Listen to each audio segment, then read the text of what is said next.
Right, when we try to speak a different language like English, it's normal to run into some problems like forgetting words, struggling with grammar and stuff like that. ඒ කියන්නේ ඇත්තටම මේවා අපිට තියෙන ප්‍රශ්නනේ. ඒ කියන්නේ අපි ඉංග්‍රීසි වගේ language එකක් හදාරන්න යනකොට අපිට ඉතින් grammar අමතක වෙන්න ගන්නවා. ඒ වගේම අපි කොච්චර වචන පාඩම් කරත් මේ words අමතක වෙන්න ගන්නවා. පාඩම් කළ සතියක්වත් තියෙන්නේ නැහැ ඒක අමතක වෙනවා. ඉතින් මෙන්න මේ වගේ ප්‍රශ්න ඉතින් හැමෝටම තියෙන ඒවා. So today let's talk about some ways to deal with forgetting English words. ඒ කියන්නේ අද අපි කතා කරමු කොහොමද මේ ඉංග්‍රීසි words වා මතක තියාගන්නේ දීර්ඝ කාලීනව කොහොමද මේක මතක තියාගන්න කියලා. Right, don't skip this video, make sure to watch till the end. video එක skip කරන්න එපා. මොකද අපි කතා කරන දේවල් ඔයාට ඔයාගේ ස්කූල් එකෙන් ඒ වගේම ටියුෂන් ක්ලාස් එකෙන් පවා ඔයාට හරිම අඩු වෙන අහන්න ලැබෙන දේවල් තමයි මේ අද කතා කරන්න යන්නේ. ඒ වගේම ඔයාලට මම මේකෙදි තව දෙයක් කියනවා. ඔයාලට මේ මම කතා කරන methods ටික නිවර්දිව හරියට practice කරගන්න පුළුවන් නම් ඔයාට ඔයාගේ ඉංග්‍රීසි වෙනස් වෙනවා. ඔයාටවත් හිතා ගන්න බැරි විදියට. Right, but do you know who Mr. Stephen Krashen is? දන්නවද කවුද මේ ස්ටීවන් ක්‍රෑෂන් කියන්නේ කියලා? එයා ඇත්තම linguist කෙනෙක්. ඒ කියන්නේ a person skilled in multiple languages is known as linguist.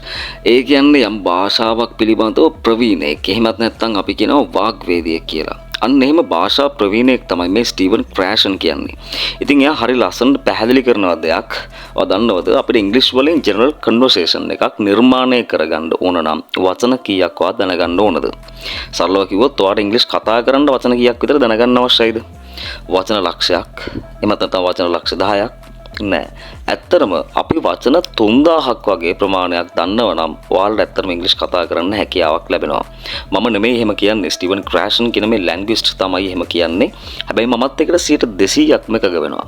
You can speak in English once you got about 3000 words down, that's totally fine. ඒ කියන්නේ ඇත්තටම ඔයාලට ඉංග්‍රීසි කතා කරන්න පුළුවන් ඔයා වචන 3000ක් විතර දන්නව නම්. ඔයා දැනටමත් මේ රික්වයර්මන්ට් එක ඇත්තටම අචීව් කරලානේ තියෙන්නේ. ඉතින් ඒත් ඇයි තාම ඔයාලට ඉංග්‍රීසි කතා කරන්න බැරි? ප්‍රධාන හේතුවක් තමයි ඔයා ඉංග්‍රීසි රචනාවක් දැන් ඔයා O level කරනවා නම් A level කරනවා නම් ඔයාට ඉංග්‍රීසි රචනාවක් ලියන්න ගියාම මොන හරි ෂෝට් පැරග්‍රාෆ් එකක් ෂෝට් එසේ එකක් ලියන්න ගියාමත් මේ ප්‍රශ්න එනවා. ඒ වගේම ඉංග්‍රීසි කන්වර්සේෂන් එකක් ඇතුළට ගිහිල්ලා ඔයා කතා කරන්න ගියත් ඔයාට ෆ්‍රේසස් නිර්මාණය කරගනිද්දි මේ ප්‍රශ්න එනවා. මොකද්ද ප්‍රශ්නේ? ප්‍රශ්නේ තමයි වචන ගලාගෙන නැහැ, ෆ්ලෝ වෙන්නේ නැහැ හරි විදියට වචනෙන් නැවා ස්ට්‍රක් වෙන්න බලනවා. ඉතින් ඇත්තටම මොකද්ද මේකට හේතුව? හේතුව මම පැහැදිලි කරන්නම්. right, ඉතින් පුතේ වචන අමතක ලෙඩේ හැදෙන්නේ මෙන්න මෙහෙමයි. අපේ vocabulary එක ගත්තට පස්සේ මේ vocabulary එක ප්‍රධාන කොටස් දෙකකින් තියෙනවා. එකක් තමයි active vocabulary කියලා කියන්නේ. අනිත් එක තමයි passive vocabulary කියලා කියන්නේ. ඒතර මොකද්ද මේ active vocabulary කියලා කියන්නේ? Active vocabulary, that means it refers to words you can understand and use confidently when speaking or writing. You can call the active vocabulary. ඒ කියන්නේ මම සරලව මෙහෙම කියන්නම් as an example. ඔයා හිතන්න ඔයා වචන 3000ක් දන්නවා කියලා. නමුත් ඔයා වචන 3000ක් දැනගත්තට ඔයා ප්‍රායෝගිකව නේද? ඔයා මේ වචන 3000න් වචන 500ක් විතර නේද පාවිච්චි කරන්නේ. ප්‍රායෝගිකව ඔයා හිතලා බලන්න ඔයා වචන 3000ක් දැනගත්තට ඔයා මෙතනින් වචන 500ක් විතර තමයි ඔයාගේ general conversations ඇතුලේ වගේම ඔයා essay එකක් ලියන්න ගියත් ඔයා මොකක් හරි දෙයක් ඉංග්‍රීසි වලින් ලියන්න ගියත් කතා කරන්න ගියත් ඔයා භාවිතා කරන්නේ වචන 500ක් වගේ. අන්නේ භාවිතා කරන අපි එදිනෙදා මේ use කරන වචන වලට තමයි අපි active vocabulary කියලා කියන්නේ. ඒ කියන්නේ ඔයා වචන 3000ක් දැනගත්තත් ඔයා පාවිච්චි කරන්නේ වචන එතනින් ඉතාමත් අවම ප්‍රමාණයක්. අන්නේ භාවිතා කරන අවම වචන ප්‍රමාණය තමයි අපි active vocabulary කියලා මෙන්න මේ active vocabulary කියන කොටසට අන්තර්ගත වෙන්නේ. right, එතකොට මොකක්ද මේ passive vocabulary කියලා කියන්නේ? It includes words you recognize and understand when you read or hear them but don't usually use yourself. That's the passive vocabulary. ඒ කියන්නේ ඒකේ අන්තර්ගත වෙනවා පුතේ අර වචන 3000න් ඔයා වචන 500ක් විතර තමයි ඩේලි ඔයා පාවිච්චි කරන්නේ. එතකොට අනිත් වචන 2500 කොහෙද තියෙන්නේ? ඒ වචන 2500 තියෙන්නේ ඔයාගේ passive vocabulary එකේ තමයි අන්තර්ගත වෙලා තියෙන්නේ. ඔයා ඒක එදිනෙදා ඔයාගේ conversations ඇතුලේ ඒ වගේම ඔයා මොනවා හරි දෙයක් ඉංග්‍රීසි වලින් ලියන්න ගියත් ඔයා කිසිම දෙයකට මේ වචන 2500ක් විතර තියෙන ලොකු ප්‍රමාණය ඔයා පාවිච්චි කරන්නේ නැහැ. right, මම ඔයාලට example එකක් කියන්නම්. මේක as an example, right? මම කියනවා criticize කියන වචනය. criticize කියන එකේ සිංහල තේරුම විවේචනය කරනවා. ඔයා හිතලා බලන්න මේ වචනය ඔයා කොහේ හරි අවස්ථාවක පාවිච්චි කරලා තියෙනවද?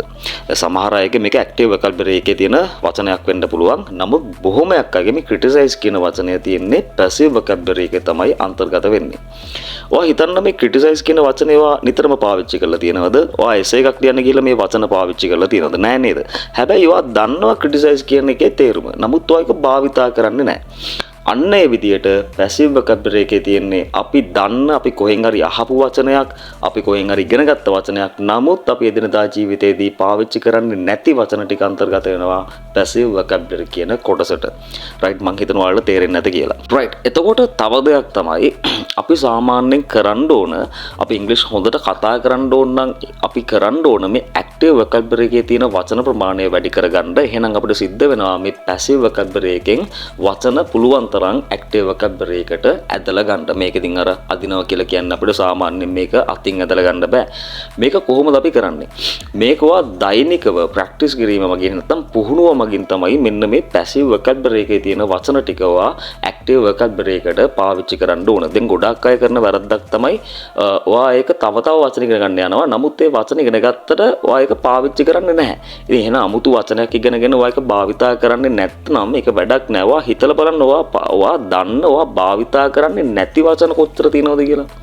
අන්නේ ඔයා භාවිතා කරන්නේ නැති නමුත් ඔයා ඒකේ අර්ථයන් දන්න ඩෙෆිනිෂන් එක දන්න වචන ඔයා ඇක්ටිව් වොකැබුලරි එකට ඉස්සර අරගෙන එන්න ඊට පස්සේ ඔයාට පුළුවන් තවත් අලුත් වචන ඉගෙන ගන්න. එහෙම නැතුව අලුත් වචන කොච්චර ඔයා ඉගෙන ගත්තත් ඔයාගේ සම්පූර්ණම දේවල් යන්නේ කොහාටද? පැසිව් වොකැබුලරි කියන කොටසට තමයි ඒ සම්පූර්ණ කොටස් ටිකම යන්නේ.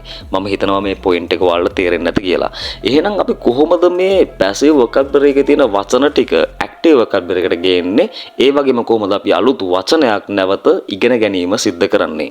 මෙන්න මේ ටික තමයි මේ වීඩියෝ එකේ ප්‍රධානම කොටස් ටික. අපි යමු මේ ස්ටෙප්ස් ගැන කතා කරන්න. රයිට් වචනයක් මතක තියාගන්න පුළුවන් මෙතඩ්ස් මොනවද? මෙතඩ්ස් ටික මම ඉස්සෙල්ලාම කියන්නම්. ඊට පස්සේ මම මේ මෙතඩ්ස් එකකින් එක ඔයාලට එක්ස්ප්ලেইন කරන්නම්. රයිට් පළවෙනි මෙතඩ් එක තමයි ස්පේස් රෙපිටිෂන්. දෙවෙනි මෙතඩ් එක තමයි චන්කින් මෙතඩ් කියන එක. මම තුන්වෙනි ස්ටෙප් එක විදිහට ඔයාලට කියලා දෙනවා. නැත්නම් මෙතඩ් එක විදිහට vocabulary with definition. ඒ වගේම හතරවෙනි මෙතඩ් එක විදිහට use visual audio flash cards කියන එක පාවිච්චි කරන්න පුළුවන්. ඒ වගේම පස්වෙනි සහ අවසාන ස්ටෙප් එක විදිහට නැත්නම් මෙතඩ් එක විදිහට මම ඔයාලට මෙතනදී කියලා දෙනවා sentence practice with new words කියන කොටස. රයිට් ඉතින් මෙන්න මේ වගේ මෙතඩ්ස් පහක් ඔයාලට අනුගමනය කරලා ඔයාලට පුළුවන් ඔයාගේ අමතක වෙන වචන දීර්ඝකාලීනව මතක තියාගන්න. ඉතින් අපි ඔක්කොම දන්නවා learning a language like English comes with a lot of difficulties. We already know about that, right? ඒ කියන්නේ අපි ඔක්කොම දන්නවනේ නේද මේක ඇවිල්ලා ඉංග්‍රීසි ඉගෙන ගන්නවා කියලා කියන්නේ ඇත්තටම ලොකු ගමනක්. අපේ weakness අඳුරගෙන ඕනම දෙයකට පොදුයිනේ මම මේ කියන කතාව. අපේ weakness අඳුරගෙන ඒව recover කරගෙන යෑමක් තමයි මේ language එක ඇතුලේ තියෙන්නේ. right ඉතින් පුතේ space repetition ගැන කියනකොට මම මේ step එක පළවෙනි method එක ගැන මේ පැහැදිලි කරන්නේ. space repetition ගැන කියනකොටම කියන්න අවශ්‍ය දෙයක් තියෙනවා. ඒ තමයි අපේ ළමයි කරන ලොකු වැරද්දක්. ගොඩක් ළමයි දවසකට English words 20ක් 30ක් සමහර ඊටත් වඩා මතක තියාගන්න හදනවා. ඒක ඇත්තටම කරන්න අපහසුයි නේද? සාමාන්‍ය ඇවරේජ් එකක් විදිහට ඕනම කෙනෙක්ට වචන 5ක් 10ක් අතර ප්‍රමාණයක් තමයි මතක තියාගන්න පුළුවන් වෙන්නේ. නමුත් ඉතින් කැපැසිටි එක වැඩි කෙනෙක් නම් ඕන වචන 15ක් විතර මතක තියාගැනීමේ හැකියාවකුත් තියෙනවා. ඉතින් ඔයාලා මේ ලැන්ග්වේජ් එක හරිම සෞම්‍ය විදිහට ඉගෙන ගන්න එපා කරගන්න එපා. මොකද අවසානට I am tired of learning English අන්නේ කියන තැනට ගේන්න එපා මේ ලැන්ග්වේජ් එක. right space repetition ගැන කතා කරොත් එතනින් අදහස් වෙන්නේ නම් එක්සැම්පල් එකක් අරගෙන පැහැදිලි කරන්නම්. ඔයාද වචනයක් පාඩම් කරලා මතක තියාගන්න හදනවා කියන්නකෝ. ඒ වචනේ කම්ප්ලෙක්ස් කියලා අපි හිතමුකෝ. ඒතර කම්ප්ලෙක්ස් කියන්නේ සංකීර්ණ කියන අර්ථය තියෙන වචනයනේ. ඉතින් ඔයා අද මේ වචනේ පාඩම් කරලා ආයෙම පැය 24කින්. ඒ කියන්නේ දවසකින් ආයෙ ඒ වචනය මතක් කරන්නේ පාඩම් කරපු වචන. මේ කියන්නේ ඔයා පාඩම් කරේ කම්ප්ලෙක්ස් කියන වචනය නම් ඔයා දවසකට පස්සේ නැවත ඒ කම්ප්ලෙක්ස් කියන වචනය සහ අර්ථය පොඩ්ඩක් මතක් කරලා බලනවා. right ඊට පස්සේ තව දවස් දෙකකින් අර දවසින් පස්සේ තව දවස් දෙකකින් ඔයා නැවත මතක් කරනවා මම අර කලින් දවසක පාඩම් කරේ මොකක්ද කියන එක. එතකොට මෙන්න මේ විදිහට දවස් 4කින් ඒ වගේම සතියකින් මාසෙකින් ඔයාට පුළුවන් මේ කාලය තීරණය කරන්න ගැටලුවක් නැහැ. මම මේ කියපු කාලයම අවශ්‍ය වෙන්නේ නැහැ. ඔයාට පුළුවන් අන්න ඒ විදිහට මේ කාලයත් එක්ක ගනුදෙනු කරලා මේ ස්පේස් රෙපිටිෂන් කියන එක භාවිතා කරන්න. ඉතින් මෙන්න මේ වගේ ඔයා පාඩම් කරපු වචනය නැවත නැවත මතක් කරනකොට ඔයා දන්නේම නැතුව ඔයාට දීර්ඝ කාලීනව මේ වචනය භාවිතා කිරීමේ හැකියාවක් ලැබෙනවා. ඒ වගේම දීර්ඝ කාලීනව මේක මතකයේ රැඳෙනවා. ඉතින් මෙන්න මේ වගේ දෙයකට තමයි අපි ස්පේස් රෙපිටිෂන් කියලා කියන්නේ. පාඩම් කරපු දේ නැවත නැවත ආවර්ජනය කරනවා කියන එක. ඉතින් පුතේ මේකෙදි ෂෝට් ඉන්ටර්වල්ස් තියෙනව නේද? දැන් ඔයාලා ස්කූල් වල ඩික්ටේෂන් එහෙම ගන්නවනේ, ටියුෂන් ක්ලාසස් වලත් ගන්නවනේ, අසාලීම කියලා ඔහොම ලියවනවා නිකන්. දැන් ඕක ඇවිල්ලා එක දවසකට විතරනේ සීමා වෙන්නේ. එහෙම නැත්නම් සතියකට සීමා වෙයි. ඉතින් මෙහෙම කරන්නේ නැතුව ඇත්තටම මේ ලැන්ග්වේජ් එක බොරු කරන්න එපා. එතකොට ඔයා අද දවසේ පාඩම් කරපු වචනයක් තව දවස් දෙකකින් නැවත මතක් මතක් කරන්න. ඊට පස්සේ තව දවස් 4කින් වෙන්න පුළුවන් 5කින් වෙන්න පුළුවන් සතියකින් ඔන්න ඔය විදිහට ඔයා පාඩම් කරපු දේ නැවත නැවත මතක් කරන්න. එතකොට ඔයා දන්නේම නැතුව මේක ඔයාගේ දීර්ඝකාලීන මතකයට අන්තර්ගත වෙනවා. ඒ කියන්නේ අපි කලින් කතා කරපු පැසිව් වොකැබුලරි එකේ තියෙන වචනයක් ඔයා දන්නේම නැතුව ඔයාගේ ඇක්ටිව් වොකැබුලරි එකට ඉබේම මේකපත් වෙනවා. ඉතින් මෙන්න මේ වගේ දෙයකට තමයි අපි ස්පේස් රෙපිටිෂන් කියලා කියන්නේ. ඉතින් ලෝකේ ඉන්න දියුණු රටවල් වල ඉන්න මිනිස්සු මෙන්න මේ ක්‍රමවේද පාවිච්චි කරලා හරිම ඊසිලි යාලා ලැන්ග්වේජ් එක ඉම්ප්‍රූව් කරගන්නවා. ඉතින් මේක තමයි මට කියන්න අවශ්‍ය වුණේ ස්පේස් රෙපිටිෂන් ගැන. අපි යමු දැන් චන්කින් කියන මෙතඩ් එක ගැන. එහෙම නැත්නම් දෙවෙනි ස්ටෙප් එක ගැන කතා කරන්න. චන්කින් මෙතඩ් එක කියලා කියන්නේ ටිකක් හුරු පුරුදු නැති දෙයක් නේද? රයිට්. චන්ක්ස් ගැන මම ඔයාලට එක්සැම්පල්ස් අරගෙනම එක්ස්ප්ලেইন කරන්නම්. ඔයාලා හිතන්න ඔයාලා ප්‍රෙසල් වර්බ්ස් වගේ දේවල් මතක තියාගන්න උත්සාහ කරනවා කියලා. එක්සැම්පල් එකක් ගත්තොත් look into කියන වර්ඩ් එක දිහා අපි පොඩ්ඩක් හැරමුකෝ. මේකේ තේරුම තමයි look into කියන වචනේ තේරුම තමයි පරීක්ෂා කරනවා එහෙම නැත්නම් විමර්ශනය කරනවා කියන අදහස තමයි මේ look into කියන වචනේ තියෙන්නේ. ටිකක් විතර අමාරුයි නේද මේ අදහස මතක තියාගන්න. මොකද ප්‍රෙසල් වර්බ්ස් ගොඩක් ඒවා එක වගේ නිසා නිකන් අර පටලැවෙන්න පුළුවන් සම්භාවිතාවයක් තියෙනවා. අන්න ඒ නිසා ඔයා මෙහෙම මේ words මතක තියාගන්න. කොහොමද? දැන් ඔයා හිතන්න look into කියන අපි එක්සැම්පල් එක ගත්තනේ. මම කියනවා look into the issue.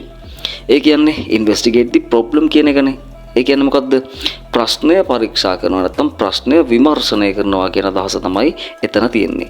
දැන් ඔයා හිතන්න නිකම්ම look into කියන පාවිච්චි කරන්නේ නැතුව look into the issue. දැන් මෙතනදී මොකද්ද වෙන්නේ? issue කියලා කියන්නේ අපි දන්නවා ප්‍රශ්නය කියන එක. right. එතකොට මට මතක් වෙනවා ප්‍රශ්නය නම් look into කියලා කියන්නේ මොකද්ද? ඔයා පාඩම් කරලා තියෙන එකපාරම වාට එන ඔළුවට right look into කියලා කියන්නේ විමර්ශනය කරනවා එහෙම නැත්නම් පරීක්ෂා කරනවා. හේතුව ප්‍රශ්නය කියන එක මේ look into කියන phrasal verb එක පිටිපස්සෙන් යෙදিলা තියෙන නිසා.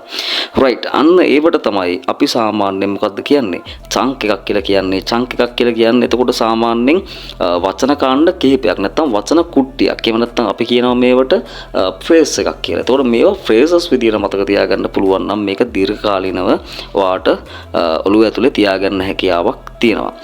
right. එතකොට මම තව එක්සැම්පල් එකක් ගන්නම්. look out කියන්නේ. එතකොට look out කියලා කියන්නේ be careful කියන එක. ඒ කියන්නේ පරිස්සම් වෙන්න කියන අදහසනේ තියෙන්නේ. ඔයා ඒක මතක තියාගන්න චන්ක් එකක් විදියට. ඒ කියන්නේ මම කියනවා මෙහෙම look out there is a car coming. look out there is a car coming. ඒ කියන්නේ ඔන්න බලාගෙන නැත්නම් ඔන්න පරිස්සම් වෙන්න. කාර් එකක් එනවා. ඉතින් ඔන්න ඔය විදියට ඔයාට ගැළපෙන ෆ්‍රේස් එකක් ඔයා හදාගන්න. මේ මට ගැළපෙන ඒවා තමයි මම ඔයාලට කිව්වේ. මම හදාගත්තේ. ඔයාලට පුළුවන් මේවා ඔයාට ගැළපෙන විදියට ෆ්‍රේසස් මේ වගේ නිර්මාණය කරන්න. මොකද ෆ්‍රේසල් වර්බ්ස් වගේ කාණ්ඩවල එකම ස්වරූපයෙන් ගොඩක් වර්ඩ්ස් තියෙනවනේ නේ. දැන් look වලින්ම බලුවොත් එහෙම look into, look out, look after, look over, look up. මෙන්න මේ වගේ සෑහෙන ප්‍රමාණයක් ඔයාලගේ එකම පදයක ෆ්‍රේසල් වර්බ්ස් ගොඩාක් ප්‍රමාණයක් තියෙනවා. දැන් ඔයාලට මම කිව්ව එක්සැම්පල්ස් විදියට පොඩ්ඩක් මතක තියාගන්න කොහොමද? look into the issue. issue ප්‍රශ්නය පරීක්ෂා කරනවා. look out there's a car coming. Car එකක් එනවා නම් අපි මොකද්ද කරන්න ඕන? පරීක්ෂා කරන්නේ නැහැ නේ. ඉතින් look out අන්න ඔටෝමැටිකලි එනවනේ ද තේරුම. පරිස්සම් වෙන නැත්නම් උන්න බලාගෙන කියන අදහස තමයි අන්න එතන තියෙන්නේ.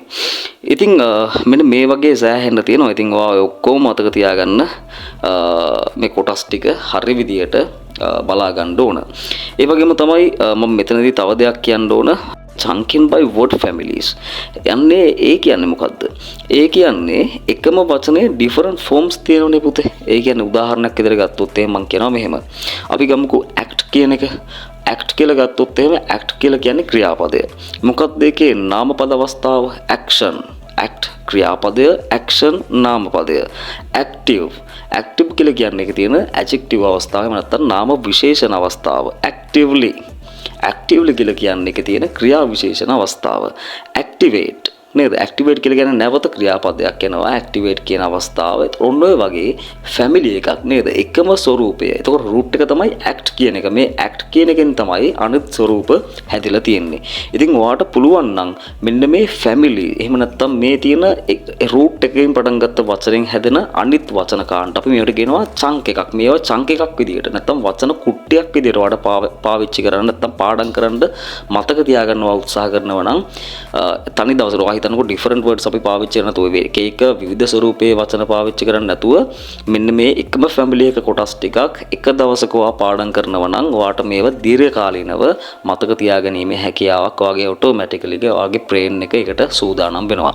ඉතින් මෙන්න මේ විදිහට තමයි මම ඔයාලට චන්කින් ගැන කියලා දුන්නේ. චන්කින් වලින් පස්සේ මම ඔයාලට කියලා දෙන්න යනවා මේකේ තියෙන third step එක ගැන. right, third method එක තමයි vocabulary with definition. I mean vocabulary with its original definition, right? මම මේ කියන්න යන හදන විස්තරය ඇත්තටම සාපේක්ෂයි. ඒක නිසා මේක හොඳින් අහගෙන ඉන්න කියන්නේ මොකක්ද කියලා හොඳට තේරුම් ගන්න. right. දැන් ඔයාලා හිතන්න ඔයාලා පොඩි කාලේ ඉඳන් ඉංග්‍රීසි වර්ඩ් එකක් ඔයාලා පාඩම් කරේ කොහොමද? ඉංග්‍රීසි වර්ඩ් එක සහ ඒකට රිලේට් වෙච්ච සිංහල මීනින් එක ගත්තා. මේ දෙක තමයි ඔයා පාඩම් කරේ. දැන් ඇත්තටම මේ ක්‍රමයට තමයි ඔයා පොඩි කාලේ ඉඳන් අපි ඔක්කොම හැඩ ගැහිලින්නේ මෙහෙමයි. හැබැයි උතන පොඩි ඇත්තටම පොඩි දෝෂ තියෙනවා. හේතුව තමයි සමහර විට අපිට ඉංග්‍රීසි වර්ඩ් එක මතකයි සිංහල මීනින් එක මතක නැහැ. ඉංග්‍රීසි වර්ඩ් එක මතකයි. සමහර ලාවට ඉංග්‍රීසි වර්ඩ් එක ඔටෝමැටිකලිම අපේ ඇඟෙන් අපේ ඔළුවෙන් ගිහිල්ලා ඉවරයි. සිංහල මීනින් එක මතකයි කියලා වැඩක් වෙන්නේ නැහැ නේ. ඒක නිසා මෙන්න මේ වගේ ප්‍රශ්න ඇති වෙන්න පුළුවන්.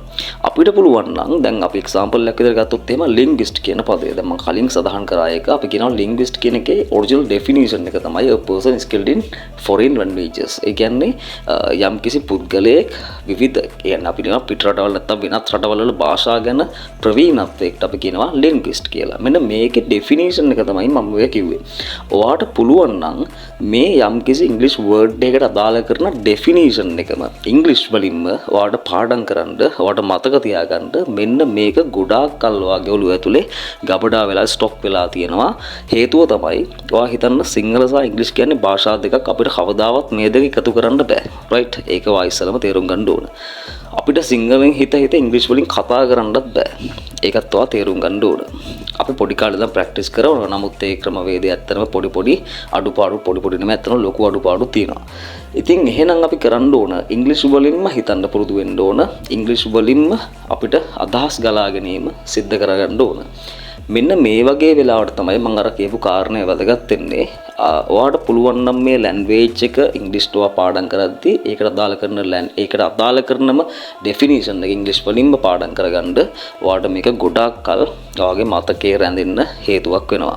දැන් මෙහෙමයි මම මුලින්ම පටන් ගන්නදී කිව්වනේ මේක සාපේක්ෂයි කියලා. යම් කෙනෙක්ට ඉංග්‍රීසි තේරෙන්නේම නැති කෙනෙක්ට ඩෙෆිනිෂන් එකවත් තේරෙන්නේ නැති වෙන්න පුළුවන් නේ. ඔයාට ඩෙෆිනිෂන් සොයාගන්න ඕන නම් මට කියන්න අමතක වුණා. ඩෙෆිනිෂන් සොයාගන්න පුළුවන් ඕන තරම් ඔයාට ඩික්ෂනරිස් තියෙනවා, OED එක තියෙනවා, ඔක්ස්ෆර්ඩ් ඉංග්‍රීසි ඩික්ෂනරි එක තියෙනවා. ඒ වගේම එච්චර ඩික්ෂනරිස් ඕන වෙන්නෙත් නැහැ. හේතුව දැන් Google එකේ ඔයාට සර්ච් කරලා බලන්න පුළුවන්. එතකොට සම්පූර්ණ ඩෙෆිනිෂන්ස් එනවා. ඒකෙන් උපුටාගත්ත කොටස ඉඳන්ම ඔයාට අරගන්න පුළුවන්. ඒ වගේ ඔයාට ගොඩාක් ඇක්සස් දැන් තියෙනවා. right. එතකොට මම දැන් අර කලින් දැන් මේ නවත්වපු කතාවට එන්නම්. අද සාමාන්‍යයෙන් මේක සාපේක්ෂයි කියලා මම කිව්වනේ. දැන් කෙනෙක්ට මේ ඉංග්‍රීසි ඇත්තම ඩෙෆිනිෂන් එක තේරෙන්නේ නැති වෙන්නත් පුළුවන්. ගැටලුවක් නැහැ ඉතින්. එහෙමනම් ඔයාට කරන්න තියෙන්නේ ඔයාට පුරුදු විදියට සිංහල මීනින් එක ඔයා පාඩම් කරන්න ගැටලුවක් නැහැ. මොකද අපිට ඉංග්‍රීසි වර්ඩ් එක ඉගෙන ගන්න අවශ්‍යයි නේ 아무තුයි. ඒ වෙලාවට ප්‍රශ්නයක් නැහැ. නමුත් ඔයා අර ක්‍රමයෙන් ඔයා හැඩ ගහන්න ඕන ඉංග්‍රීසි ඩෙෆිනිෂන් එකම පාඩම් කරන තැනට. එතකොට පුළුවන් මේ තියෙන ලැන්ග්වේජස් ඔයා පාඩම් කරන ටික සමාන ලැන්ග්වේජ් එකක් නිසා ඔයාට පුළුවන් මේවා දීර්ඝකාලීනව මතක තියාගන්න. නැත්නම් අන්න අර ප්‍රශ්නෙට ඔයාට මුහුණ දෙන්න වෙනවා. සමහරවිට ඉංග්‍රීසි වර්ඩ් එක මතකයි සිංහල මීනින් එක අමතක වෙන්න පුළුවන්. මෙන්න මේ වගේ ප්‍රශ්න මතුවෙනවා.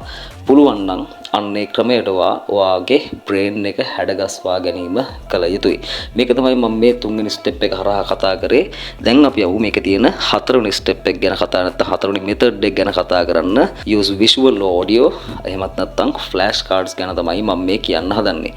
right. ඔයාට මේක visual සහ audio කියපු ගාම තේරෙනවා මම කියන්න හදන්නේ මොකක්ද කියලා. ඔයා පුළුවන් තරම් චිත්‍රපටි නැරඹීම, ඉංග්‍රීසි චිත්‍රපටි වල නැරඹීම විතරක් නෙමෙයි කියන දේවල් හොඳට සවන් දීම සිද්ධ කරන්න ඕන. මෙතනදී ඔයාට වචන ගොඩාක් දුරට ඔයාට අනුව ඔයාට ඇක්සන්ස් තේරුම් ගන්න හැකියාවක් තියෙනවා. ඔයාලා පාවිච්චි කරන ඒ වගේම ඔයාලට වචන ගොඩාක් දුරට හඳුනා ගැනීම රෙකග්නයිස් කිරීමේ හැකියාවක් තියෙනවා. ඒ වගේම ගොඩක් දුරට මතක තියාගැනීමේ හැකියාවක් තියෙනවා මේ ඉංග්‍රීසි ෆිල්ම්ස් අපි නිරන්තරයෙන් බලද්දී. right. ඊළඟ එක තමයි ඔයාට මම මෙතනදී වැඩිපුරම කියලා දෙන්න හිතුවේ මේ ෆ්ලෑෂ් කාඩ්ස් කියන ක්‍රමවේදය ගැන. එතකොට ෆ්ලෑෂ් කාඩ්ස් කියලා කියන්නේ 아무තු ක්‍රමයක් නෙමෙයි. ඔයාලා මේක පොඩි කාලේ ඉඳන් ඉගෙන ගත්ත ක්‍රමයක්. මම ඒක පැහැදිලි කරන්නම් මෙහෙම. ෆ්ලෑෂ් කාඩ්ස් කියලා කියන්නේ සාමාන්‍යයෙන් ඔයාලා හිතන්න ඔයාලා පොඩි කාලේ වචන ගොඩක් ඉගෙන ගත්තනේ. ඔය වචන ගොඩාක් ඉගෙන ගනිද්දී ඔයා මතකද සාමාන්‍යයෙන් ඔයා පොඩි කාලෙම එක්සැම්පල් එකක් ගන්න රයිට් එලිෆන්ට්. එතකොට මේ අලියා. එතකොට කොහොමද ඔයාව ඉගෙන ගත්තේ? නිකම් අකුරු වලට අමතරව ඔයාට පොඩි කාලේ පින්තූර පොත් තිබුණ මතකයිද? ඔය පින්තූර පොත් ඔයා බලලා නේද ගොඩක් දුරට මේ තියෙන words ඉංග්‍රීසි words ගොඩක් දුරට මතක තියාගත්තේ. ඔව්. අපේ තියෙන පින්තූර නැත්නම් මේ ෆ්ලෑෂ් කාඩ්ස් වලින් අදහස් කරන්නේ ඒ වචනයට අදාළ එහෙම නැත්නම් ෆ්‍රේස් එකකට අදාළ කරන පින්තූරයක්. ඔයාට පුළුවන් නම් අන්නේ විදිහේ පින්තූරයක් පාවිච්චි කරන්න මම ඔයාලට එක්සැම්පල්ස් දීලා තියෙනවා බලන්න. මේ ඔයාලට දැන් ස්ක්‍රීන් එකේ පේනවා ඇති. මෙන්න මේ විදිහ ඔයාලට පුළුවන් නම් පින්තූරකට අදාළ කරන වර්ඩ් එකක් එක්කම ඔයාට ඒක මතක තියාගන්න. මේ පින්තූර අපිට වචන වලට වඩා දීර්ඝ කාලිනව මතක හිටිනවා. පින්තූරයක ආධාරයෙන් තමයි ඔයා ඒකට අදාළ කරන වචනය දීර්ඝ කාලයක් මතක තියාගන්නේ. මෙහෙමයි. දැන් ප්‍රැක්ටිකල් ගත්තාම කෙනෙක් කියන්න පුළුවන් පින්තූර 1000ක් මතක තියාගන්න පුළුවන්ද කියලා. බෑ. පින්තූර 1000ක් මතක තියාගන්න අපිට බෑ. නමුත් අපිට පින්තූරය යම්කිසි කාලයකදී අමතක කරලා අපිට වචනය ටච් වුණාට පස්සේ අපිට ඒක යූස් කරන්න අපේ ඇක්ටිව් වොකැබුලරි එකට වැටුණාට පස්සේ අපිට පුළුවන් මේ පින්තූරය අමතක කරලා දාන්න. වචනය අපිට හොඳට මතකයිනේ. වට නැවත ඒ ක්‍රමවේදයක් පාවිච්චි කරලා අලුතෙන් හදාගන්න පුළුවන්. ඒ වගේම එක ක්‍රමවේදයක් නෙමෙයි මම මෙතන කියලා දුන්නේ. ක්‍රමවේද කිහිපයක් කියලා දුන්නා. ඔයාට ගැළපෙන ක්‍රමවේද තෝරගෙන ඔයා මේ වචන මතක තියා ගැනීම තමයි සිද්ධ කරන්න ඕන. ඉතින් මේ විදිහේ ෆ්ලෑෂ් කාඩ්ස් කියන එක ඔයා බලන්න මම මේ දැන් දීපු ඔයාට පේනවා ස්ක්‍රීන් එකේ මේ එක්සැම්පල් එක දිහා බලන්න. මේක බලලා හිතන්නකෝ හෙට උදේ බලන්නකෝ. ඔයා දැන් මේක හොඳට අධ්‍යයනය කරලා ඔයා මේ වචනත් එක්ක ඔයා එක ෆ්ලෑෂ් කාඩ් එකක් ගන්නකො මෙතන. මේ එක ෆ්ලෑෂ් කාඩ් එකක් කරගෙන වචනේ හොඳට මතක තියාගන්න. මේ වචනේත් එක්ක තියෙන රූපේ හොඳට මතක තියාගන්න. එකක් ගන්න දැනට. හෙට උදේට ඕක පොඩ්ඩක් බලන්නකෝ. ඔයාට මතකද රූපේ මතකයිද? ඒ වගේම වචනය මතකයිද කියලා පොඩ්ඩක් ඔයා කල්පනා කරලා බලන්න. හොඳට මේක බලලා කීප වතාවක් මේක බලලා ඒ විදිහට ඔයා කරලා බලන්නකෝ. ඔයාට අනිවාර්යයෙන්ම මේ රූපෙත් එක්ක එන වචනය අනිවාර්යයෙන්ම මතක හිටිනවා. ඉතින් මේක තමයි මේ ෆ්ලෑෂ් කාඩ්ස් වල අපි පාවිච්චි කරන ට්‍රික් එක. ඉතින් මම හිතනවා මේ වැඩේ ඔයාට තේරෙන්නේ නැත කියලා. ඉතින් මම යනවා මේකේ තියෙන අවසානම මෙතඩ් එක ගැන කතා කරන්න. ඒ තමයි අපිට පුළුවන් sentence practice with new words කියන එක. අපි එහෙනම් ඒ ගැන කතා කරමු. රයිට් ඉතින් ඔයා අලුත් වචන ඉගෙන ගන්නවා තමයි. හැබැයි ඔයා ඉගෙන ගන්න අලුත් වචන ගොඩාක් දුරට තියෙන්නේ කොහේද? පැසිව් වොකැබුලරි එකේ තමයි තියෙන්නේ. හේතුව ඔයා මේක දෛනිකව භාවිතා කරන්නේ නැති තාක්කල් ඔයාගේ මේ ඉගෙන ගන්න අලුත් වචන පැසිව් වොකැබුලරි එකේ තමයි අන්තර්ගත වෙන්නේ. ඒක ඇක්ටිව් වොකැබුලරි එකට ගැනීමේ හැකියාවක් ඔයාට නැති වෙනවා. ඉතින් එහෙනම් ඔයා මොකද්ද කරන්න ඕන? කරන්න ඕන දේ තමයි මේ ස්ටෙප්ස් ටික නැත්නම් මේ මෙතඩ්ස් ටික ෆලෝ කරන ගමන්ම ඔයා මේ ඉගෙන ගන්න වචන වලින් අනිවාර්යයෙන්ම ෆ්‍රේසස් ඔයාටම ආවෙන ෆ්‍රේසස් ඔයා නිර්මාණය කරගන්න. ඒවා වාචික කතනයේදී භාවිතා කරන්න පුළුවන් වෙන විදියට, ඒ වගේම ඔයා රචනාවක් ලියන්න පුළුවන් වෙන විදියේ ෆ්‍රේසස් නිර්මාණය කරගන්න. එතකොට ඔයාට පුළුවන් මේක සම්පූර්ණ long term process එකක් විදියට ඔයාට මේ වැඩේ සක්සස් කරගැනීමේ හැකියාවක් තියෙනවා. විශේෂයෙන් මතක තියාගන්න මේක ඇත්තටම hard working process එකක්. මේක long term ඒ වගේ කෙටි කාලීන සීමාවක් නෙමෙයි. මේක දීර්ඝ කාලීනව යන වැඩක්. මේ වැඩේ ඔයාලා කරන්න ඕන. දීර්ඝ කාලයක් කියලා අදහස් කරන මේ අවුරුදු 10ක් 15ක් නෙමෙයි. සාමාන්‍යයෙන් ඔයාට පුළුවන් වගේ ඉංග්‍රීසි ඔයාටම හදාගන්න සාමාන්‍යයෙන් මාස 5ක් 6ක් ඇතුළත මෙන්න මේ මාස 5 6 කියන කාල සීමාවට තමයි මම මේ long term process එකක් කියලා කියන්නේ. නැත්නම් මේ අවුරුදු ගණනාවක් කියන එක නෙමෙයි. right ඉතින් ඔයාට පුළුවන් මේ වැඩේ කරගන්න ඔයාගේ language එක improve කරගන්න මෙන්න මේ මම දැනට කියපු steps ටික ඔයාට follow කරන්න පුළුවන්. ඒ වගේම මේ වගේ ඔයාට පුළුවන් ඔයාගේ අමතක වෙන ওই වචන ටික ඔයා හරියටම මතක තියාගෙන ඔයාගේ language එක හරි ලස්සනට හදාගෙන යන්න පුළුවන්. ඒ වගේම fluent English කතා කරන්න ඔයාට හැකියාවක් ලැබෙනවා මෙන්න මේ කියන steps ටිකත් එක්ක. ඉතින් මම හිතනවා අද වීඩියෝ එකෙන් ඔයා ගොඩක් දේවල් ඉගෙන ගන්න ඇති කියලා මම විශ්වාස කරනවා. ඉතින් එහෙනම් වීඩියෝ එක හොඳයි නම් අනිවාර්යෙන් like එකක් දාන්න. ඒ වගේම මම ඔයාලගේ අදහස හැමතිස්සෙම බලාපොරොත්තු වෙනවා comment එකක් විදියට. ඒක නිසා comment එකක් දාන්න. ඔයාගේ අදහසක් තියෙනවා නම් කියන්න. මොන හරි ප්‍රශ්නයක් තියෙනවා නම් දාන්න. ඉංග්‍රීසි වල විශේෂයෙන්ම අනිවාර්යෙන් ඔයාලට reply එකක් දාලා තියෙනවා. මම හරි කැමැත්තෙන් reply කරනවා. ඒක නිසා යාළුවන්ටත් බලන්න මේක share කරන්න. ඒ වගේම channel එකට අලුත් කෙනෙක් නම් අනිවාර්යෙන් channel එකත් subscribe කරලා යන්න කියලා ආරාධනා කරනවා. හරි එහෙනම් අදට ගිහින් නම් අලුත් දවසක හමු වෙමු. හැමෝටම ජය වෙන්න, සුබ වෙන්න කියලා ප්‍රාර්ථනා කරනවා. I'll see you in the next video. Bye bye.